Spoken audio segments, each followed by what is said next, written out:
ओम श्री परमात्मने नमः। ओम श्री श्री महापुराण उमा संहिता अध्याय 7वां। पापियों और पुण्यात्माओं की यमलोक यात्रा। सनत कुमार जी कहते हैं, व्यास जी, मनुष्य 4 प्रकार के पापों से यमलोक में जाते हैं। यमलोक अत्यंत भयदायक और भयंकर है। वहां समस्त देहधारियों को विवश होकर जाना पड़ता है।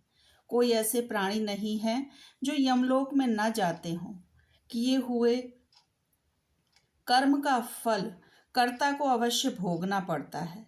इसका विचार करो। जीवों में जो शुभ कर्म करने वाले सौम्य चित्त और दयालु हैं, वे सौम्य मार्ग से यमपुरी के पूर्व द्वार को जाते हैं।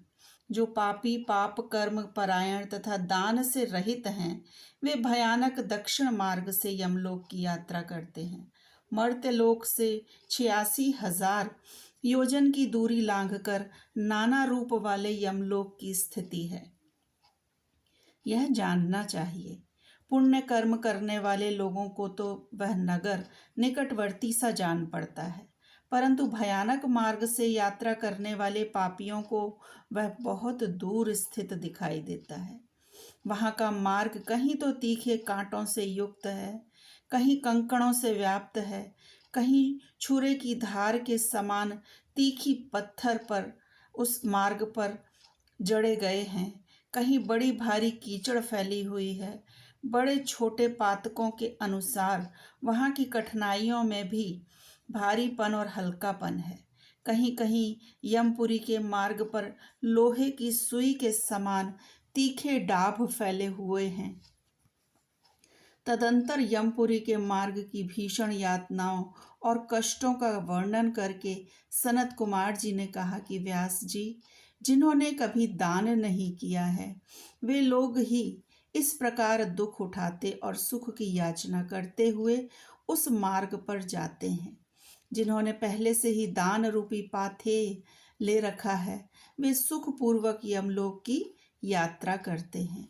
इस रीति से कष्ट उठाकर पापी जीव जब प्रेतपुरी में पहुंच जाते हैं, तब उनके विषय में यमराज को सूचना दी जाती है। उनकी आज्ञा पाकर दूत उन पापियों को यमराज के आगे ले जाकर खड़े करते हैं। वहां जो शुभ कर्म करने वाले लोग होते हैं, उनको यमराज स्वागत पूर्वक आसन देकर पाद्य और अर्घ्य निवेदन करके प्रिय बर्ताव के द्वारा सम्मानित करते हैं और कहते हैं, वेदोक्त कर्म करने वाले महात्माओं, आप लोग धन्य हैं, जिन्होंने दिव्य सुख की प्राप्ति के लिए पुण्य कर्म किया है।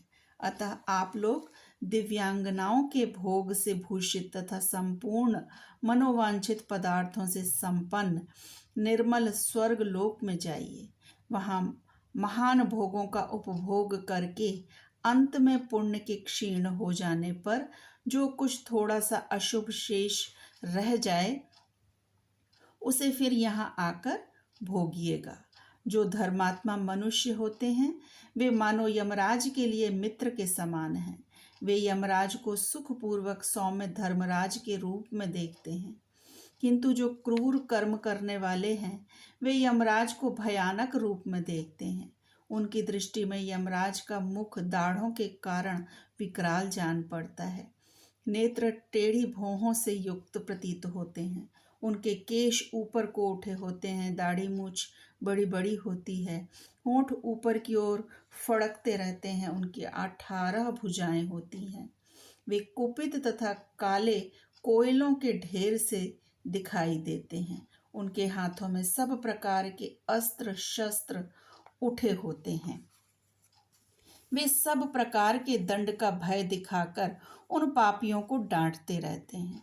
बहुत बड़े भैंसे पर आरूढ़, लाल वस्त्र और लाल माला धारण करके बहुत ऊंचे महामेरु के समान दृष्टिगोचर होते हैं। उनके नेत्र प्रज्वलित अग्नि के समान उद्दीप्त दिखाई देते हैं। उनका शब्द प्रलय काल के मेघ की गर्जना के समान गंभीर होता है। वे ऐसे जान पड़ते हैं मानो महासागर को पी रहे हैं, गिरिराज को निगल रहे हैं और मुंह से आग उगल रहे हैं।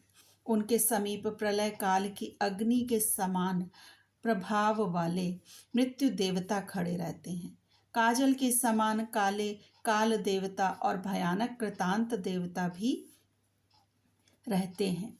इनके सिवा मारी, उग्र महामारी, भयंकर कालरात्रि, अनेक प्रकार के रोग तथा भांति भांति के भयावह कुष्ठ मूर्तिमान हो हाथों में शक्ति, शूल, अंकुश, पाश, चक्र और खड्ग लिए खड़े रहते हैं। वज्र तुल्य मुख धारण करने वाले रुद्रगण क्षुर, तरकश और धनुष धारण किए वहां उपस्थित होते हैं। सभी नाना प्रकार के आयुध धारण करने वाले महान वीर एवं भयंकर हैं। इनके अतिरिक्त असंख्य महावीर यमदूत, जिनकी अंग कांति काले कोयले के समान काली होती है, संपूर्ण अस्त्र शस्त्र लिए बड़े भयंकर जान पड़ते हैं। ऐसे परिवार से घिरे हुए घोर यमराज तथा भीषण चित्रगुप्त को पापिष्ठ प्राणी देखते हैं। यमराज उन पाप कर्मियों को बहुत डांटते हैं और भगवान चित्रगुप्त धर्मयुक्त वचनों द्वारा उन्हें समझाते हैं। ओम नमः शिवाय। शिवजी सदा सहाय।